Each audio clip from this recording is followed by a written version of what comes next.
Bonjour à toutes et à tous, merci de nous rejoindre pour la deuxième saison de Connect, le live 100% objets connectés. Qui dit nouvelle saison dit nouvelle formule, alors au programme de celle-ci, une revue de presse sur les objets connectés dans l'air du temps. Thomas Ducrot, ici présent, nous parlera d'éco-mobilité. Un coach de chez Leek nous rejoindra en plateau pour faire une démo live. Enfin, Gérard Vignac nous rejoindra pour pitcher sur sa start-up Marbotique. Mais tout de suite, place à l'info avec la revue de presse.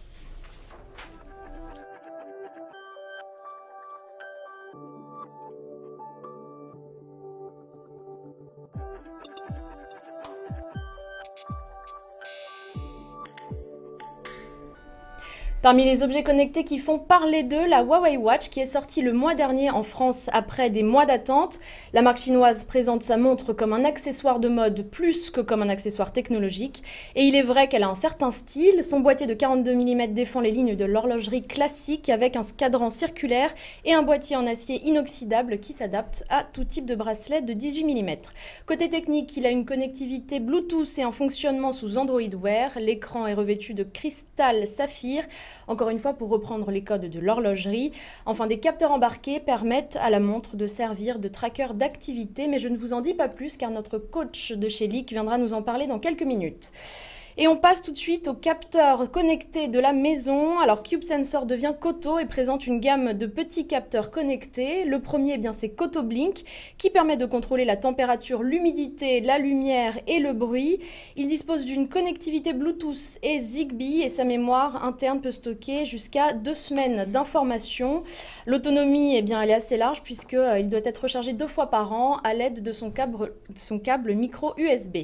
Le deuxième, c'est Koto Air. C'est une version améliorée du Koto Blink. Il peut mesurer plus finement la qualité de l'air avec son capteur COV qui veut dire composé organique volatile et qui détecte également la présence de gaz nocifs. Alors l'appareil est plus précis que l'autre. Il est adapté au contrôle des chambres des enfants mais aussi des personnes âgées et des asthmatiques. Et enfin le troisième, c'est Koto Storm. Alors il complète la famille avec un boîtier faisant office de hub pour connecter l'ensemble des capteurs présents dans le foyer. Grâce à sa connexion Wi-Fi, Koto Storm permet également de suivre l'ensemble des capteurs à distance depuis une app dédiée. Et on va maintenant s'intéresser au Sphero BB-8. Les fans de Star Wars en ont forcément entendu parler à quelques semaines de la sortie du prochain film de la saga. Disney, qui a racheté Star Wars il y a quelques années, commence déjà à sortir les produits dérivés à l'approche de Noël, dont le Sphero BB-8. Alors qu'est-ce que c'est? On le voit à l'écran sur la petite vidéo. Eh bien, il s'agit d'un jouet connecté qui se présente sous forme de boule et à laquelle on a ajouté une tête de droïde et qui est télécommandée par une application. Alors cette application, elle permet de faire 3 choses. Diriger le droïde à travers la maison à l'aide d'un stick virtuel, enregistrer un message et le mettre en mode patrouille. Alors le mode message permet d'enregistrer un court message via le capteur photo frontal de son téléphone et le voir apparaître sous forme d'hologramme en réalité augmentée sur l'écran de son smartphone. Enfin, il peut également reconnaître une voix et y réagir. Bref, voilà une belle idée pour le cadeau de Noël. Restons ensemble, on passe tout de suite à Connexion.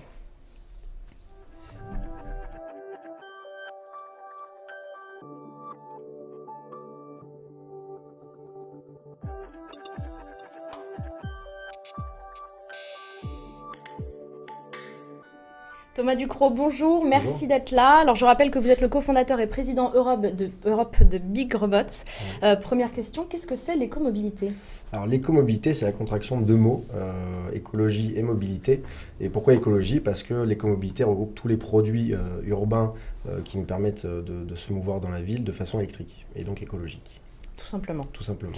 Alors vous commercialisez plusieurs produits, parmi lesquels un gyropode et un gyroroue, et on va tout de suite voir à l'écran de quoi il s'agit. Mais justement, qu'est-ce que c'est? Est-ce que vous pouvez nous le décrire en même temps que la vidéo? Alors en gros, ces 2 produits sont totalement différents, mais utilisent la même technologie qui est la technologie gyroscopique, que tout le monde connaît depuis l'invention et la création du gyropode Segway. Donc le gyropode, c'est quoi? C'est un véhicule à 2 roues auto-stabilisé qui permet à une personne de se lever dessus et d'accélérer en se penchant en avant et de freiner en se penchant en arrière et de tourner tout simplement en bougeant le guidon. Et ce qu'on voit donc là, voilà. Ce qu'on voit en direct, c'est la gyroroue. Oui. Donc ça, c'est le nouveau produit qu'on voit de plus en plus dans les villes un peu partout sur Terre. C'est donc la même technologie gyroscopique sauf que là vous n'avez qu'une seule roue, donc en effet il faut trouver l'équilibre, un peu comme le vélo. Par contre, une fois que vous avez l'équilibre et que vous pouvez vous pencher en avant pour avancer, avec la vitesse vous gagnez de l'inertie, avec l'inertie vous restez en équilibre. Donc il faut s'y faire, mais une fois qu'on a compris comment ça fonctionnait, Exactement, c'est pas exactement. très compliqué. Il y a une petite courbe d'apprentissage, entre 20 et 30 minutes d'apprentissage. Derrière, après, c'est une courbe exponentielle et très rapidement, vous serez capable de vous mouvoir absolument tout seul dans n'importe quelle condition en ville. Alors comment ça marche concrètement? Il y a un moteur dedans? Pas du tout? C'est des moteurs, donc il y a des moteurs différents selon les modèles, plus ou moins puissants, qui entraînent la roue. Maintenant, c'est vraiment votre corps qui fait le travail. Donc autant sur un gyropode, il est vrai que vous ne faites pas grand-chose, car c'est la machine qui vous porte. Autant sur un gyro-roue, c'est à vous de trouver l'équilibre, donc c'est vraiment à vous de faire en sorte de rester droit, de ne pas tomber, donc il y a quand même un effort physique. Ça met combien de temps à peu près de trouver son équilibre, de comprendre comment ça marche? Sur un gyropode, je dirais 10 secondes. Pour avoir fait des milliers de tests avec des personnes de 18 à 88 ans, il n'y a absolument aucun problème, c'est extrêmement intuitif. Mais on est tout de suite très à l'aise dessus ou ça prend un peu plus de temps? Ça prend un peu de temps pour être à l'aise. Maintenant, la personne comprend instantanément comment la machine fonctionne. Après, sur une gyro-roue, c'est un peu plus compliqué. Maintenant, c'est pour ça qu'on a mis un système de formation à travers toute la France. Les gens peuvent aller sur notre site, se connecter et on trouvera des coachs pour eux un peu partout en France pour qu'ils apprennent plus vite. C'est depuis quand ça, ce système de coach? Alors ce produit, on le vend, donc la gyro-roue, on la vend depuis le mois de juin. Donc maintenant, on peut la trouver dans les magasins de boulanger, dans les magasins Leak, on peut la trouver sur Amazon. Là, on vient de finaliser la Fnac. Donc c'est un produit un peu partout. C'est un produit vraiment vendu dans les centrales, à la différence du gyropode qui lui est plus un produit B2B pour les professionnels. Pourquoi est-ce que le gyropode est plus pour justement le B2B? Déjà le tarif, même si aujourd'hui le Ninebot Elite est vendu 3 fois moins cher que le Segway que tout le monde connaît, ça reste un produit cher. Coûteux. Il est à combien? Il est à 3100 €. Donc on est sur un tarif qui est quand même assez élevé et c'est vrai que c'est un produit qui est plutôt intéressant pour les B2B, que ce soit les loueurs, les campings, les centres de logistique, les boîtes de sécurité, la police, voilà, tout ce genre d'utilisation. Et le gyro-roue, il est à combien? La gyro est à 999 €, donc il y a un prix beaucoup plus abordable et qui fait d'ailleurs qu'on le voit de plus en plus un peu partout en France. Faut la recharger, comment ça fonctionne? Alors les deux produits fonctionnent de la même manière, vous pouvez rouler jusqu'à 20 km/h, vous avez entre 20 et 30 km d'autonomie et vous rechargez en 3 heures sur une prise secteur. Question un petit peu naïve, c'est pas dangereux, faut pas mettre un casque, il n'y a pas des accidents? Le casque est bien évidemment fortement conseillé, c'est un produit qu'il faut utiliser sur les trottoirs et sur les pistes cyclables, donc pour votre sécurité et celle des gens sur le trottoir, il faut faire attention. Donc Parce que les gens actuellement l'utilisent aussi sur la route? Sur la route, c'est interdit. Donc ils n'ont pas intérêt. Ils n'ont pas intérêt, on leur interdit, on les encourage pas à le faire. Maintenant, on ne peut pas être derrière chaque utilisateur. On a comme vendu pas mal de produits, donc on fait en sorte de les éduquer via nos formations. On fait aussi des initiations gratuites toutes les 2 semaines à Paris, où voilà, on trouve des gens pour faire des groupes et on leur explique comment utiliser le produit d'une façon sûre. Et ça marche bien, les gens sont prêts à mettre autant dans les produits? Alors encore une fois, pour le gyropode, les gens sont encore un peu réticents. Pour la gyro-roue, on voit que les gens, on arrive à un tarif qui est quand même extrêmement abordable. 1000 €, ça reste une certaine somme. Maintenant, c'est vrai que le marché, on trouve des produits qui vont de 500 € à 2500 €. Maintenant, et c'est sûr qu'en termes de rapport qualité-prix, les produits Ninebot sont de loin les meilleurs. Alors, quel est l'accueil du public du coup? Il est vraiment, quand il voit pour la première fois le produit, il vous pose plein de questions, il est intrigué, il a envie de monter dessus? Il y a un peu de tout.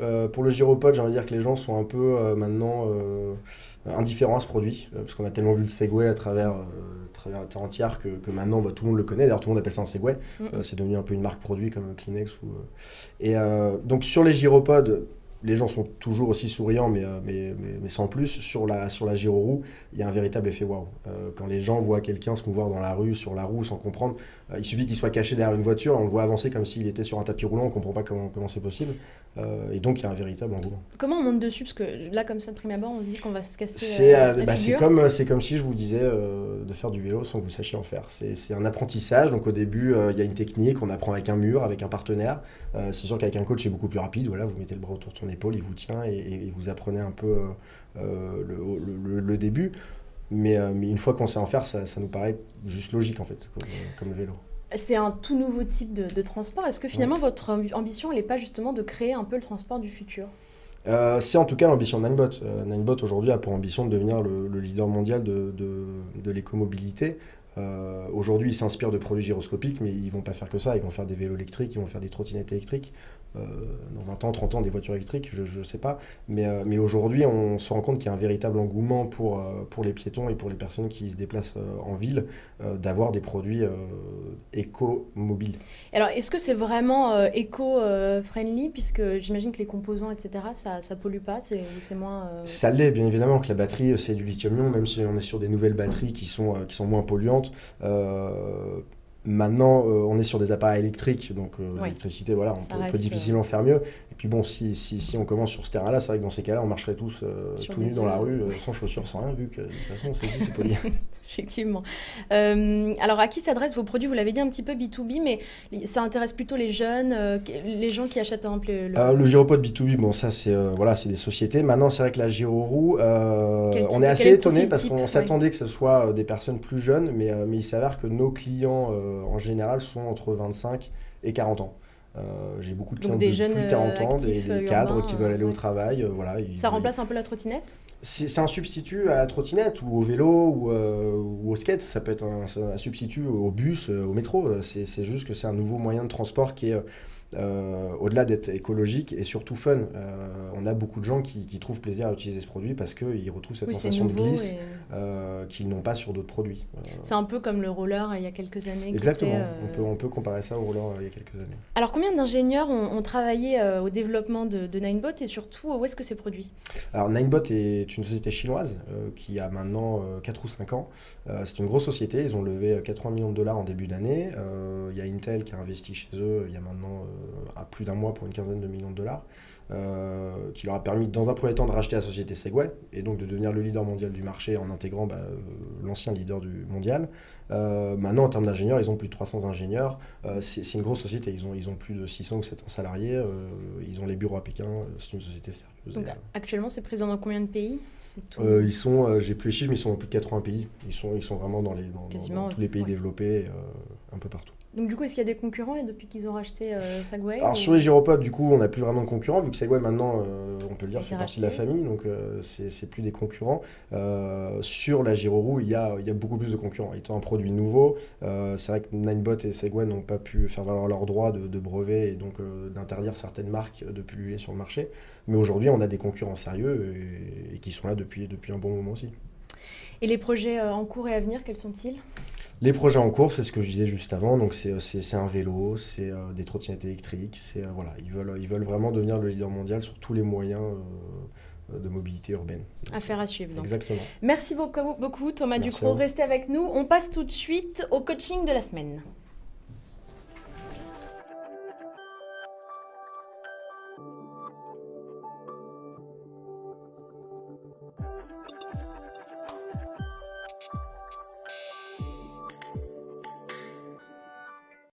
Ça, bonjour, Bonjour. merci de nous avoir rejoints. Vous êtes coach dans les magasins Leak et vous allez tout de suite nous parler de la Huawei Watch, qui est difficile à prononcer. C'est donc une montre connectée, hein, on en a parlé tout à l'heure, mais qu'est-ce que c'est justement une smartwatch? Alors une smartwatch, donc comme son nom l'indique, donc c'est une montre intelligente qui va agir comme une extension de votre téléphone quand vous ne pourrez pas l'utiliser, que vous n'en aurez tout simplement pas envie. Donc on va retrouver des fonctions basiques comme recevoir ses notifications, donc ses mails, réseaux sociaux, SMS exactement. Et puis on va aussi pouvoir interagir avec, donc dicter ses SMS, dicter ses mails, refuser des appels, tout un tas de petites choses. À quel prix est-ce qu'on la trouve? Alors moi par exemple je vais avoir donc le premier prix au poignet, donc c'est le cadran en argent avec le bracelet en cuir qu'on va retrouver à 399 €. Je vous en ai amené quelques-unes avec différents bracelets, donc un bracelet métallique, un bracelet donc milanais, donc un peu comme toutes les montres classiques, et puis ça va aller jusqu'à 799 € pour la montre en plaqué or sur de l'argent. Alors les bracelets, donc vous venez de le dire, sont interchangeables. On peut mettre des bracelets de montres plus lambda qu'on porte, qui ne sont pas forcément connectés. Exactement, tout à fait. Donc en fait c'est du 18 mm, donc c'est du standard. C'est très simple à changer. C'est tout simplement avec des ressorts. Donc vous pouvez aller n'importe où donc, pour le changer. Pas besoin d'être un expert. Pas besoin d'être un expert. Et si vous avez déjà une collection de montres, du coup, pas besoin de racheter des bracelets, vous pouvez le faire vous-même. Et alors le design, qu'est-ce qu'il a de particulier justement? Alors au terme du design, les smartwatches, il faut savoir que c'est souvent, les premières étaient vraiment carrées, rectangulaires. Les smartwatches plutôt rondes sont plutôt récentes. Et puis elles se rapprochent vraiment d'un bijou. On est vraiment sur un bijou. Oui, c'est un petit peu leur ligne. Ils vendent ça un petit peu comme un bijou plus qu'une montre. Exactement. Connectée. Et ça se voit plutôt. Ouais. Donc on va retrouver vraiment un cadran en acier renforcé. On va retrouver un écran en cristal de saphir, donc c'est pratiquement enrayable. Voilà, c'est très costaud en gros. Très costaud. On peut se baigner avec? Alors on peut pas se baigner avec, elle est IP67, donc on peut faire la vaisselle, ça va résister aux éclaboussures, mais on pourra pas encore faire le 100 mètres avec, non. Il y a des montres connectées avec lesquelles on peut se baigner? On va retrouver quelques-unes qui sont spécialement dédiées pour ça, effectivement. Alors quelles sont les caractéristiques maintenant de cette montre? Alors sur cette montre, donc, on va retrouver donc, un écran AMOLED avec 400 pixels, donc c'est tout simplement la plus haute résolution du marché en ce moment. Donc le plus joli écran si vous voulez. On va avoir tout un tas de capteurs dedans, donc on va avoir un accéléromètre, gyroscope, un baromètre même, et puis d'autres que je dois... Il y a des fonctionnalités, du coup, d'autres fonctionnalités peut-être par rapport justement à la concurrence, qu'est-ce qu'elle a est-ce qu'il y a des montres qui se rapprochent vraiment de celle-ci et qui sont en frontale sur le marché? Au niveau de la concurrence, oui, il va y avoir des montres qui sont assez similaires. On va retrouver la Motorola, donc la seconde génération, Moto 360. Qui elle aussi a un cadran circulaire. Exactement. Elle par contre aura un petit trait sur le bas, donc on ne pourra pas utiliser tout l'écran. Okay. Celle-là, oui. Celle-ci, tout l'écran est utilisable. Okay. C'est ce qui va faire un petit peu la différence également. On va également retrouver la LG G Watch. Donc ça va être les principaux concurrents et aussi l'Apple Watch évidemment, qui reste un concurrent majeur. Très bien. Merci beaucoup Mathieu Valença. Restez avec nous, on passe tout de suite à la start-up de la semaine.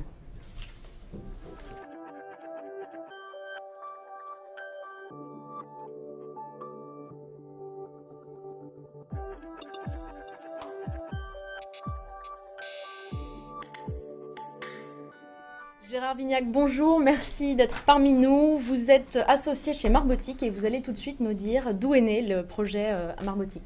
Bonjour, le projet Marbotique a été créé dans l'imagination de Marie Mérouz après ses études à Centrale.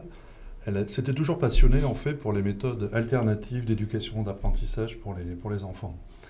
Et donc elle a créé une passerelle entre des objets physiques en bois, des chiffres, des lettres pour apprendre, mais également des applications éducatives directement sur la tablette. C'est-à-dire elle a mélangé, on va dire, la motricité avec un côté un peu plus intellect, un peu plus interactivité.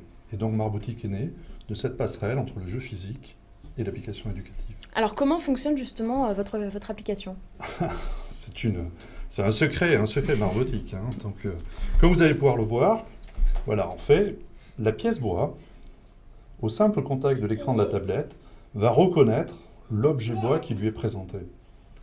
Et les applications éducatives qui vont être développées derrière vont permettre à l'enfant d'apprendre à compter jusqu'à 10, d'apprendre à compter jusqu'à 100, d'apprendre les lettres, former des mots, apprendre du vocabulaire. Voilà le contenu des applications éducatives. Tout ça, ça s'appuie sur la méthode Montessori. On laisse l'enfant un peu s'épanouir par lui-même, apprendre par lui-même. Et en même temps, tout a été conçu avec le support de beaucoup d'enseignants, de professeurs. Donc tout ça, c'est bien cautionné et c'est une vraie réassurance pour les parents et les grands-parents, et surtout le bonheur des enfants. Alors très concrètement, comment est-ce que ça fonctionne? Comment est-ce qu'il reconnaît le petit objet en bois sur la tablette? Il y a des capteurs derrière, simplement les pièces bois, il y a des capteurs. Qui imitent en fait la matière, par exemple, de la peau. Si je fais ça, il reconnaît. Alors oui, enfin c'est un peu plus compliqué que ça. Il y a quand même quelques secrets derrière tout ça. On peut imaginer qu'il y a 3 pictos derrière chaque pièce. Donc les gens, au bout d'un moment, comprennent qu'effectivement, 3, je mets 3 doigts, je fais le 3, j'ai compris. Alors qu'il n'y a pas 6 pictos derrière le 6. Et non, quand je mets 5, ça fait 5. C'est le secret de Marbotique. Et on est observé, on est concurrencé par des Américains. Malheureusement, Laura Jane, je ne vais pas vous laisser le secret de Marbotique comme ça aussi facilement. On ne l'aura pas aujourd'hui. Alors à qui s'adressent vos produits? De quel âge à quel âge? Alors, les applications éducatives sont principalement centrées sur les enfants 2 ans et demi, 8 ans. On va dire que dès le début... Et aux parents nostalgiques aussi? C'est pas forcément les parents nostalgiques. Souvent, on surfe, on va dire, sur la vague. Il y a de plus en plus de foyers qui sont équipés de tablettes. En France, mais en Europe et dans le monde entier. Donc, dès le début, Marie avait dit, je vais faire un produit très international. Donc, on s'adresse aux parents uruguayens, aux parents russes, aux parents chinois ou aux parents anglais. Et l'intérêt, c'est que l'enfant va pouvoir jouer avec la tablette, et très souvent, les parents ne veulent pas laisser leur tablette. Ou ils disent, mais qu'est-ce qu'il fait mon fils ou ma fille avec ma tablette? Ils ont l'impression qu'ils perdent leur temps plus qu'ils n'apprennent quoi que ce soit. Et aujourd'hui, chaque fois qu'on fait la démonstration des applications de Marbotique, aussi bien sur les chiffres, les smart numbers que sur les lettres, les smart letters, on a vraiment un vrai succès. Et d'une manière très intuitive, je disais qu'on s'est inspiré de la méthode Montessori, mais l'enfant, d'une manière extrêmement intuitive, va apprendre par lui-même. Oui, ils sont très doués, de toute façon, de manière générale, avec les écrans, les enfants, oui. Mais si en plus des petits jouets avec... Mais il va progresser par lui-même. Et on apprend, voilà, je joue, j'apprends, Mais il n'y a pas le prout quand il se trompe pour l'inciter à se tromper, par exemple. Il va découvrir par lui-même, il va progresser. Et aujourd'hui, on a des enfants de 5-6 ans qui arrivent à compter jusqu'à 100 en allemand, en anglais, en espagnol, sans jamais avoir vu un prof d'espagnol, avec le bon accent. Toutes les voix sont enregistrées avec des enfants basques, bretons, Donc on peut apprendre suisses. autant de langues Exactement, qu'on le c'est souhaite. un formidable moteur. Et aujourd'hui, on a quasiment plus du quart de nos applications qui sont vendues, les téléchargements, sur le marché nord-américain.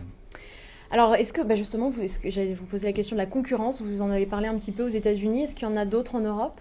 Non, à ce jour, il n'y a pas de concurrent au niveau européen. On se bataille, on va dire, avec 2 sociétés américaines qui ont été capitalisées lourdement au cours des dernières années. Donc c'est la preuve que ce segment est potentiellement profitable. Il y a du devenir sûrement autour de ces investissements. Et en même temps, nous, on est un peu plus éducatif et un peu moins ludique. On reste sur Votre le segment. spécificité, voilà, c'est vraiment les Exactement, techniques on se différencie d'apprentissage. par ça. Mais il faut beaucoup d'argent pour se développer, il faut beaucoup d'argent pour aller faire la Vous compétition n'avez pas eu la levée de internationale. fonds que vos concurrents ont eu outre-Atlantique? Alors, on n'a pas eu la levée de fonds, hélas, ça ne se compte pas en millions comme eux, mais peut-être parce que nous sommes un peu plus français, peut-être qu'on est habitué à travailler avec des moyens, peut-être que la complémentarité entre Marie et puis mon parcours moi-même. Donc on a fait des salons internationaux, on est allé à Hong Kong, on est allé à Nuremberg, on est allé à New York, et aujourd'hui, on vient de boucler la 2e levée de fonds, vient de rentrer dans le capital M. Vinci Garin, Business Angel, mais surtout la société AP International, c'est le numéro 1 du jeu bois dans le monde. C'est quand même un point important. Félicitations. Et puis voilà, puis la semaine prochaine, on part en Asie avec Marie, optimiser les coûts de production. On sera au CES à Las Vegas en janvier.